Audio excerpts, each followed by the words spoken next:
देवर की 3 शादियां करवा चुकी थी, मगर तीनों एक एक करके देवर को छोड़कर भाग गईं। चौथी बार फिर देवर ने मुझे लड़की तलाश करने का बोला। मैंने कहा आज रात तक मिल जाएगी। घूंघट ओढ़कर मैं कमरे में जाकर बैठ गई। सारी रात इंतज़ार करती रही, मगर वो ना आया। सुबह आँख खुली तो होश उड़ गए। रात के इस वक्त जब हर तरफ सन्नाटा छाया हुआ था, मैं इस वक्त अपने पति को कमरे में सोता हुआ छोड़कर खामोशी से अपने देवर के कमरे में लाल जोड़ा पहने हुए घूंघट ओढ़कर बैठ गई। देवर का इंतज़ार कर रही थी। आज मेरा बहुत बड़ा इम्तिहान था। पहली बार मैंने दूध में नशे की दवाई मिलाकर अपने पति को पिलाई थी, ताकि वो रात भर सोए रहें और मैं जान सकूं कि आखिर क्या राज है कि इतनी बीवियां एक एक करके मेरे देवर को छोड़कर चली गईं। आखिर उस रात होता क्या है जो इसकी बीवियां मेरे देवर की ज़िंदगी से निकल जाती हैं। और ये सोच सोचकर मेरा दिल तेज़ी से धड़क रहा था, क्योंकि हर एक बहुत बड़ा रिस्क था जो मैं करने जा रही थी। दिल में 100 तरह के ख्याल आज भी आ रहे थे कि अगर कुछ ऊंच नीच हो गई तो किसी को मुंह दिखाने के काबिल ना रहूंगी। मैंने कमरे की लाइट भी खराब कर दी थी, ताकि मेरा देवर मेरा चेहरा भी ना देख सके। मेरा दिल अलग परेशान था कि ना जाने क्या होगा। दिल की धड़कन तेज होती जा रही थी। इंतज़ार करते करते रात बीत गई और मेरा देवर पूरी रात ना आया। थक हार कर ना जाने किस पहर मेरी आंख लग गई। जब सुबह आंख खुली तो एक लम्हे के लिए सोचकर ही कांप गई। खुदा ना खास्ता रात को देवर हिम्मत करके उठी। आंखें खोलती हुई कमरे से बाहर ही निकल रही थी। अचानक मेरी आंखों ने जो मंजर देखा, मेरे होश उड़ गए।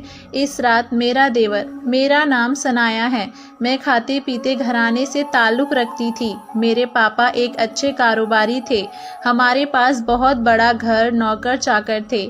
आने जाने के लिए सबके पास अपनी बेशकीमती गाड़ियाँ थी। मेरे माँ बाप ने मुझे परी बनाकर रखा था। बात मुंह से निकलने से पहले पूरी कर दी जाती थी। मैं अपने घर में बहुत ऐशो आराम वाली ज़िंदगी गुजार रही थी। मैंने अपने मास्टर्स की डिग्री भी हासिल कर ली थी। मैं शकल सूरत की सही थी, लेकिन रुपया पैसे ने मेरी शकल सूरत में एक निखार और 4 चांद पैदा कर दिए थे। एक दिन मेरे पापा के बहुत सारे दोस्तों ने मेरे लिए एक रिश्ता बताया। जिसके लिए रिश्ता बताया था वो बहुत खूबसूरत और नौजवान, लंबे कद की, नसीली आँखों वाले, हुस्न के बहुत खूबसूरत जैसे लड़के की हर लड़की को ख्वाहिश रहती है, जबकि मैं उनके मुकाबले में थोड़ी सांवली की रंगत वाली थी। वो बहुत खूबसूरत होने के साथ साथ आदत से भी अच्छे थे। मेरे पापा ने जब उनको देखा तो मेरे पापा उनसे बहुत ही इम्प्रेस हुए। वो बहुत ही शरीफ इंसान थे। अरमान के पापा का देहांत हो चुका था। वो अपने छोटे भाई के साथ रहते थे। अरमान एक मिडिल क्लास फैमिली से ताल्लुक़ रखते थे। उनके पास सिर्फ एक घर था जिसमें अरमान और उसके भाई एक साथ रहते थे। मोहल्ले से भी मेरे पापा ने अरमान की बहुत तारीफ सुनी थी।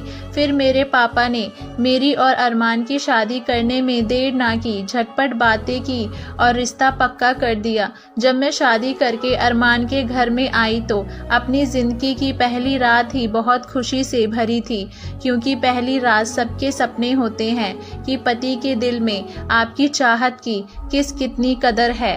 वक्त के साथ साथ अरमान और मैं एक दूसरे के साथ बहुत ही खुशी की ज़िंदगी गुजारने लगे। जितना सुना था अरमान के बारे में, उससे बढ़कर पाया था। जबकि इस घर में कोई औरत ना थी। मैं तो अकेले ही अरमान के घर पर राज करना शुरू कर दिया।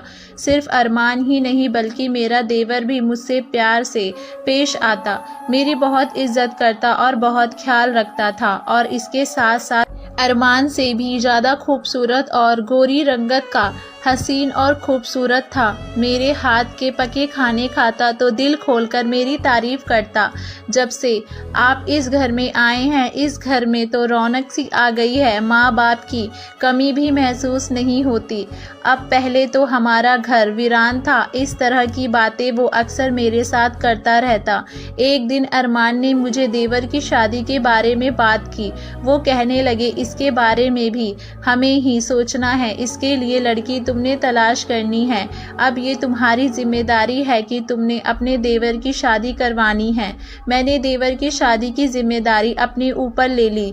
एक दिन जब मैं अपनी माँ से मुलाकात करने अपने घर गई तो मैंने बताया कि मेरा देवर बहुत ख्याल रखता है मेरा, मुझे भाभी की कमी महसूस नहीं होने देता, जबकि मैं अपने घर में एक लौती थी। मेरे कोई भाई बहन नहीं थे, इसीलिए देवर को दिल से अपना भाई मानने लगी थी। मैंने अपनी माँ से देवर के रिश्ते की बात की। मेरी माँ अपने सहेली की बेटी का जिक्र किया। वो बहुत ही शरीफ घराने से ताल्लुक़ रखती है।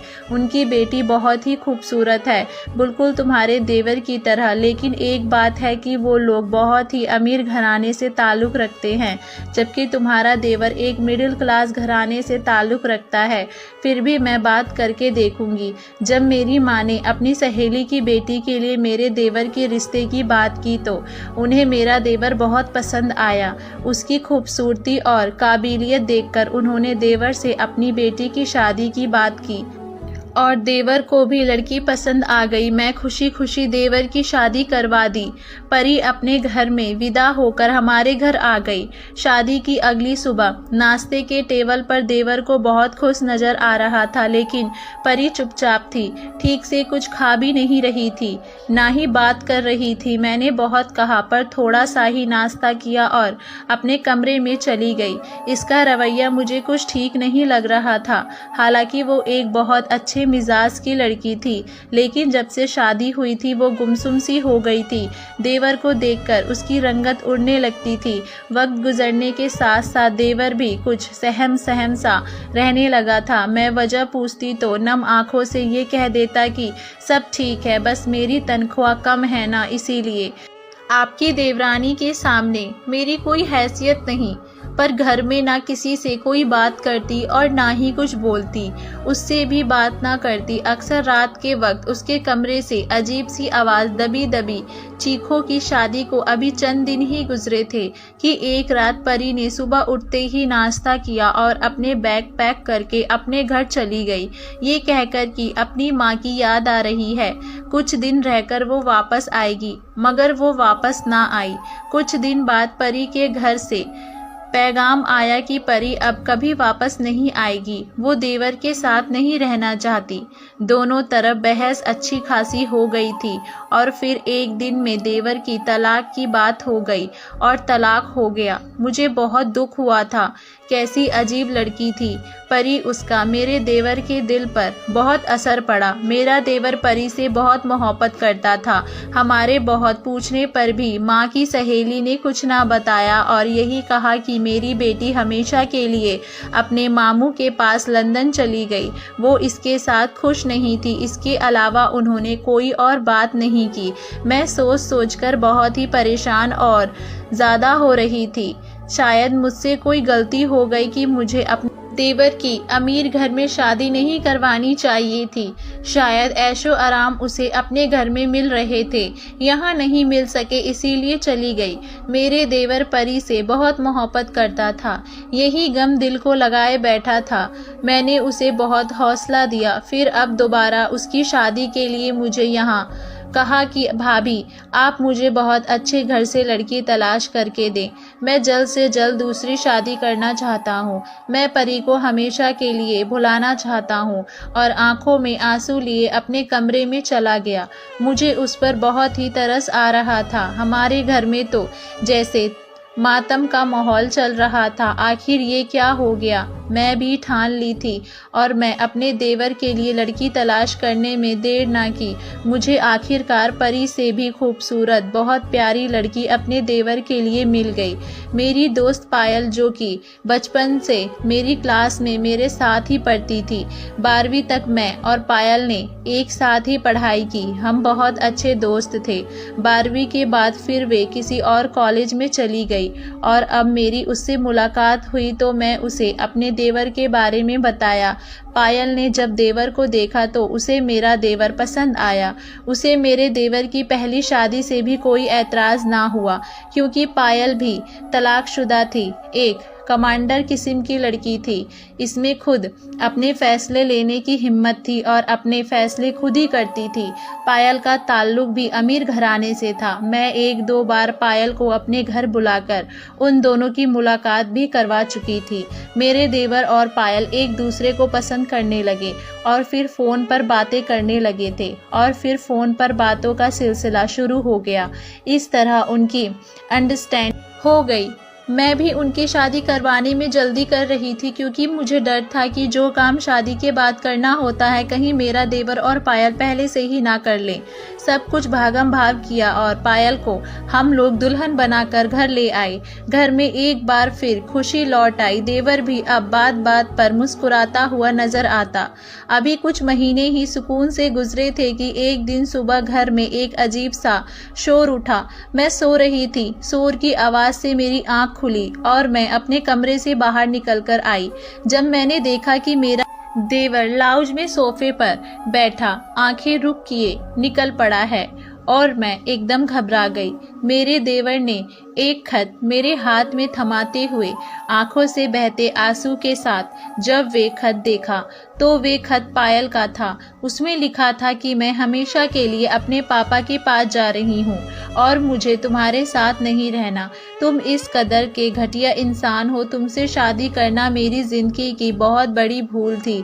मैंने तुमसे शादी अपनी माँ बाप की मर्जी के खिलाफ जाकर की थी मगर तुम मेरी बातों पर खैर नहीं उतर पाए। आज से मेरा और तुम्हारा हर रिश्ता खत्म। साथ ही पायल का खत मेरे हाथ से गिर गया और मेरे होश उड़ गए। मैं परेशान हो गई कि ऐसा पायल कैसे कर सकती है कि बगैर बताए घर से अचानक चली गई। मुझे तो कुछ बताती। इस वक्त मुझे अपने देवर की मासूमियत पर तरस आ रहा था। मैं सोच रही थी कि मेरा देवर बेचारा कितना ही मासूम है, उतनी ही उसकी किस्मत में गम लिखा है। बेचारा रोता हुआ अपनी किस्मत को कोसता हुआ अपने कमरे में चला गया और दरवाज़ा बंद कर लिया। कुछ दिन में इस सब सोच को अपने दिमाग से निकालकर सोचा कि लेकिन मेरा देवर एक सीधा साधा इंसान है। आजकल की चालाक लड़कियों की हर ख्वाहिश पूरी करना मेरे देवर की बस की बात नहीं। पर मैंने भी ठान लिया कि कोई बात नहीं, मैं अपने देवर की फिर से शादी करवाऊंगी। अब की बार मैं रिश्ते करवाने वाली की मदद लेने सही समझा और रिश्ते वाली आंटी से कहा कि मुझे अच्छे घर की बहुत ही अच्छी सुलझी लड़की तलाश करके दे।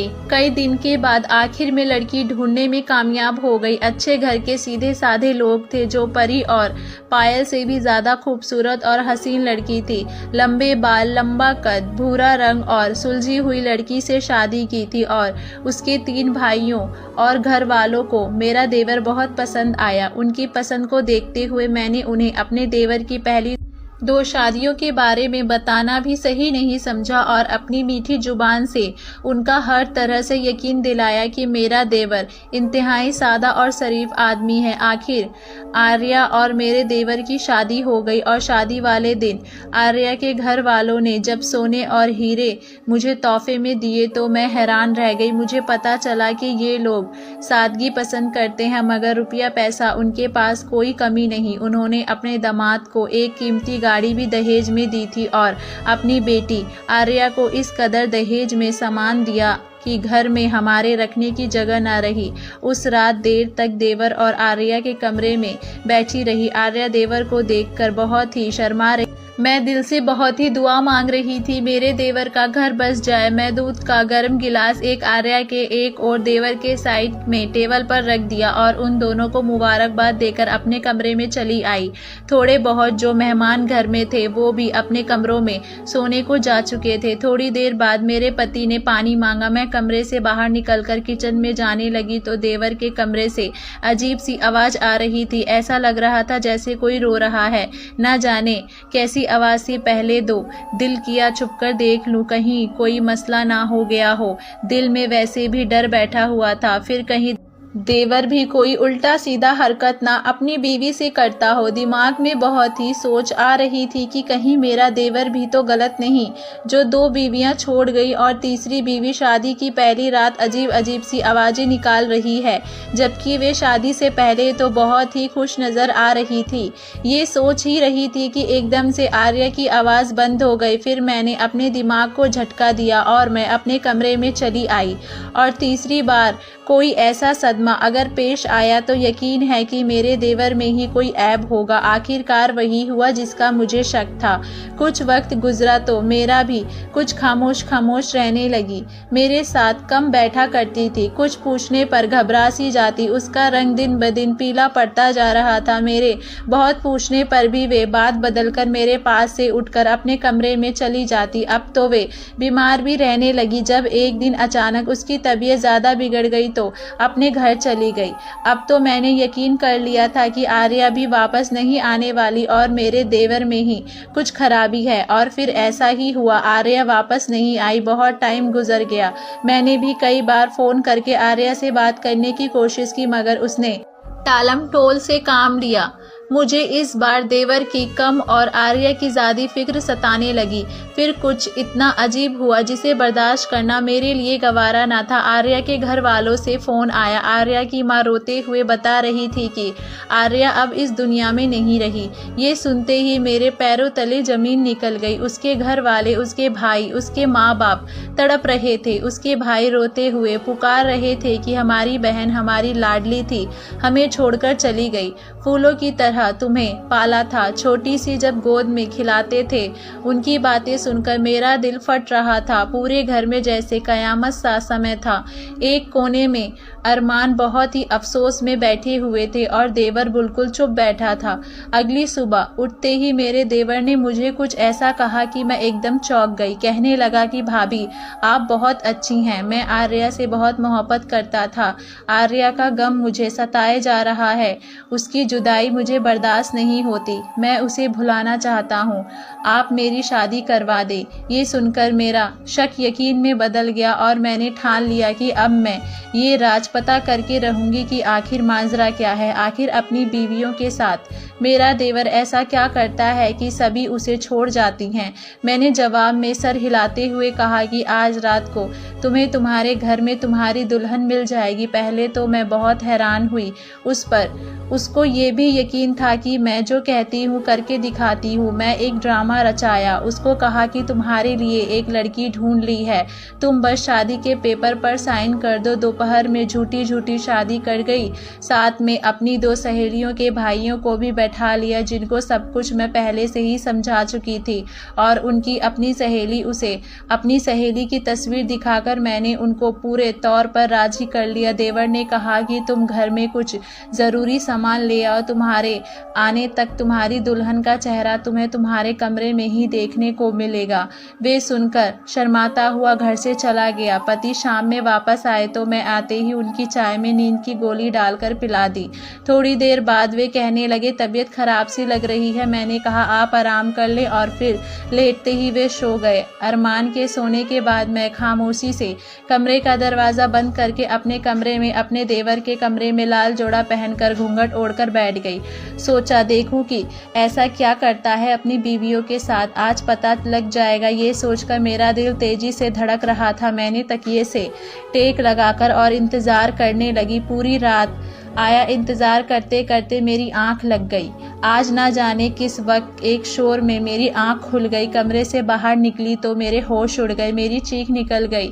कमरे से बाहर मेरे देवर की लाश पड़ी थी। मेरे पति अरमान शोर की आवाज़ सुनकर उठकर बाहर आ गया और जोर जोर से दहाड़े मारकर रोने लगा। हमारे घर पर कयामत टूट पड़ी थी। कुछ समझ नहीं आ रहा था। आर्या के तीनों भाई साथ में बंदूक लिए सामने खड़े थे। कहने लगे, आज हमने अपनी बहन के कातिल को मार दिया।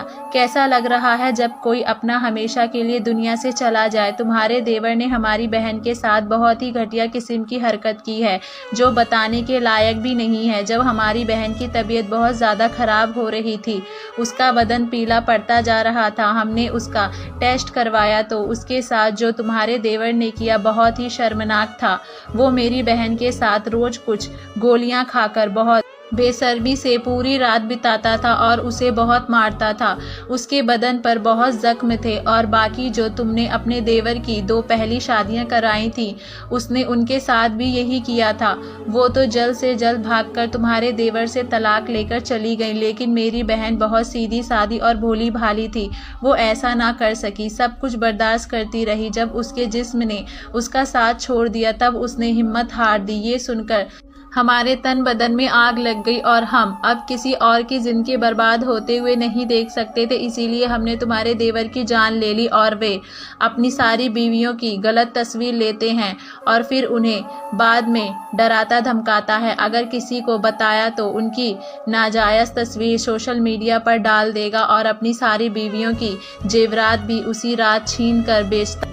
तुम्हारा देवर एक फ्रॉड था। आर्या के भाई ट्रांसपोर्टर थे। वो लोग छानबीन करने में माहिर होते थे। उनकी बहन के साथ जो हुआ था उसके बाद उन्होंने मेरे देवर की पूरी छानबीन करवा ली थी और पायल की माँ से भी मुलाकात कर चुके थे। पायल की माँ ने भी अपनी बेटे का दुख उनके सामने बयान किया तो उसके सीने में और गुस्सा भड़क उठा। तुम्हारे देवर के अंदर हवस इस कदर भरी हुई थी, इतना लालची था। आर्या के भाई गुस्से में बोलते चले जा रहे थे। आर्या ने तो कुछ ना बताया मगर उसके भाइयों ने मेरे देवर के दोनों बीवियों से मिलकर पूरी जानकारी हासिल कर ली थी। जो कुछ अपनी दोनों बीवियों के साथ वो कर चुका था, हम समझ चुके थे कि ये सब मेरी बहन के साथ भी हुआ होगा। तुम्हारे देवर ने आर्या को भी यही धमकी दी थी कि वो दोबारा अपनी शक्ल उसे ना दिखाए और बहुत दूर चली जाए, वरना पहली रात की वो तस्वीर जमाना देखेगा। ये सब बर्दाश्त ना कर पाई, इसीलिए उसने खुदकुशी कर ली। और खुदकुशी करने से पहले खत में लिखा, हमारी भी बहुत ऊपर तक पहुंच है, हमसे अपनी बहन का दुख बर्दाश्त नहीं हुआ। हमारी फूल जैसी बहन इस लालच और घटिया और हवस के भरे इंसान की वजह से खुदकुशी कर ली और हमने भी इसे इस दुनिया से विदा करके आज अपनी बहन का बदला ले लिया। अब कहाँ लेकर जाएगा वो दौलत। लालची इंसान कहकर वो उसकी लाश को छोड़कर चले गए। बाद में परी और पायल के घर वालों से भी बात हुई तो उन्होंने भी यही देवर के बारे में बताया। ये सब सुनकर मेरे होश उड़ गए। मैं गलत थी अपने देवर के बारे में। मैं तो उसे इतना शरीफ और नेक इंसान समझती थी। फिर मेरे पति ने भी बताया कि बचपन से ही उसे एक अमीर आदमी बनने का शौक था। अक्सर कहता था कि मैं एक बड़ा बिजनेसमैन बनूंगा, पर मुझे ये नहीं पता था कि वो इस हद तक भी जा सकता है। काश मैं उस वक्त कोई कदम उठा लेता तो आज मेरा भाई जिंदा होता। तो दोस्तों, ये कहानी आपको कैसी लगी कमेंट कर